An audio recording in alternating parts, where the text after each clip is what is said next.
नमस्कार दोस्तों, मैं हूं आपका साथी, आपका दोस्त विजेश्वर निर्दोष। दोस्तों, आज हम बात करते हैं कि अगर आपको अभी अभी पता चला है, डायग्नोज हुआ है कि मुझे कैंसर है, तो इस परिस्थिति में आप क्या करेंगे। क्या आप कैंसर के प्रति जागरूक हैं? क्या आपको कैंसर के बारे में मालूम है?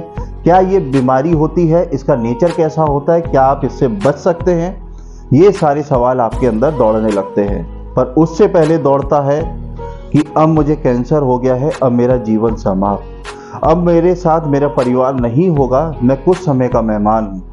जी नहीं दोस्तों, आज हमारे पास मेडिकल साइंस में कैंसर के बहुत ही अच्छे और बहुत ही यूनिक और बहुत ही प्रिसाइज ट्रीटमेंट अवेलेबल हैं, तो इससे आपको बिल्कुल डरने की ज़रूरत नहीं है।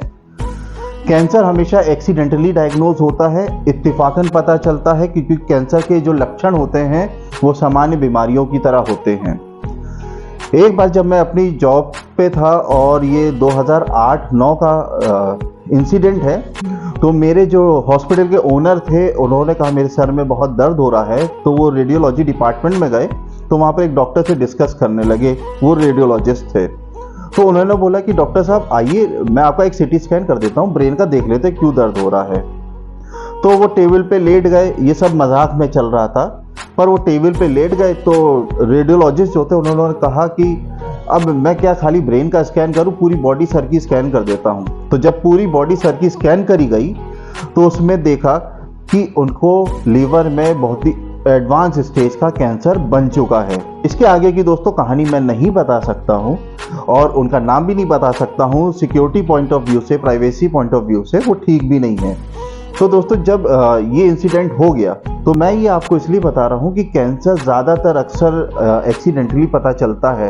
कभी हम अल्ट्रासाउंड के लिए गए या कभी चेस्ट एक्सरे के लिए गए या कोई एडवांस ब्लड रिपोर्ट के लिए गए, तो पता चला कि हमारी बॉडी के अंदर कोई एबनॉर्मेलिटी है, तो फर्दर टेस्ट कराए या पेट सीटी कराए तो पता चला बॉडी के अंदर कैंसर डेवलप हो रहा है।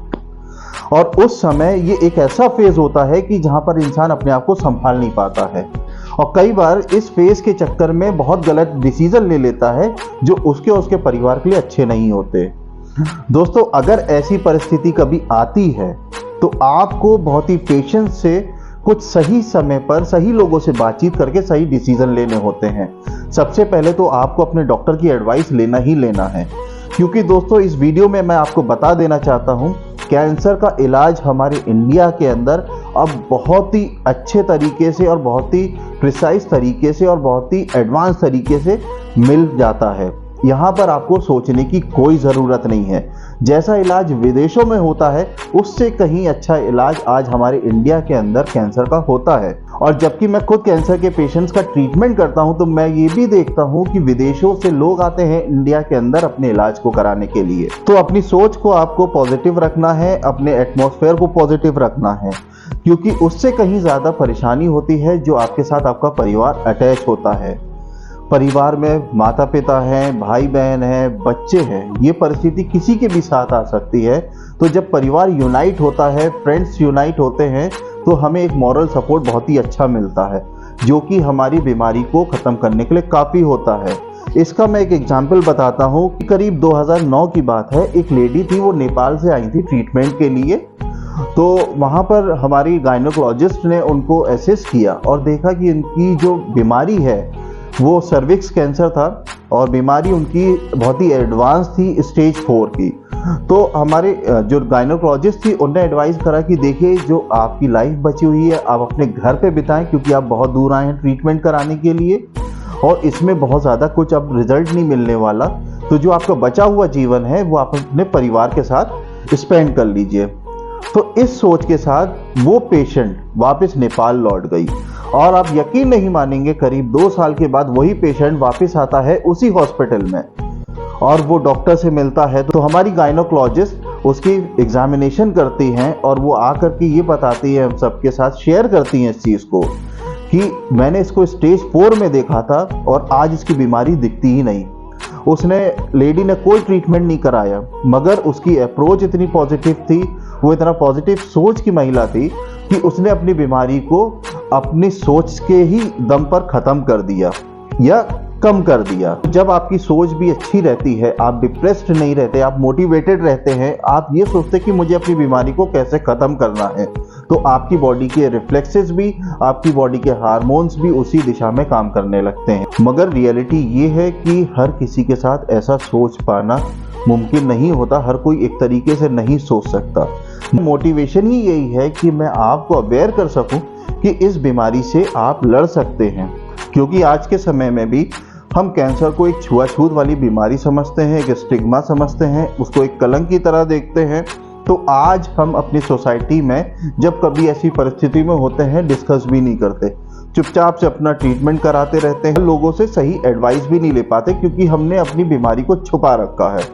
होता क्या है कि कैंसर जो है, इसका ट्रीटमेंट हमेशा से कॉम्प्लेक्स है, ये हर कोई नहीं कर पाता। कुछ स्पेसिफिक डिपार्टमेंट है जहाँ पर ही कैंसर का इलाज हो सकता है। इसको आपका जनरल फिजिशियन नहीं ठीक कर सकता, और इसको आपको सही डॉक्टर के पास लेके जाना बहुत ही इम्पोर्टेंट है। अब कैंसर अवेयरनेस के ऊपर प्रोग्राम्स भी अब इतने ज़्यादा नहीं होते हैं, हर कोई कैंसर से अवेयर नहीं है, तो सोशल मीडिया पे भी इसके कंटेंट बहुत ही कम हैं। कुछ ही लोग हैं जो कैंसर के ऊपर बात करते हैं।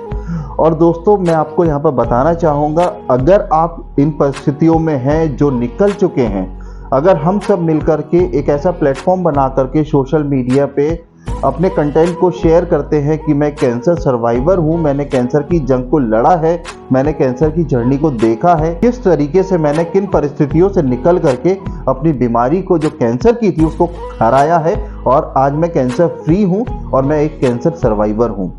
अगर इस तरीके के ग्रुप्स आप ज्वाइन करते हैं और इस तरीके के लोगों के साथ आप मिलते हैं, तो ज़रूर है कि आपके अंदर भी एक मोटिवेशन होगा और आपके अंदर एक इच्छा शक्ति होगी कि आप अपनी बीमारी को हराएंगे। उसके परिणामों से आप ज़रूर बाहर निकल करके आए। तो इसलिए जब आपको कभी पता चले कि आपको कैंसर जैसी बीमारी है, तो आप थोड़ा सा सोच करके अपने डिसीजंस को लीजिएगा।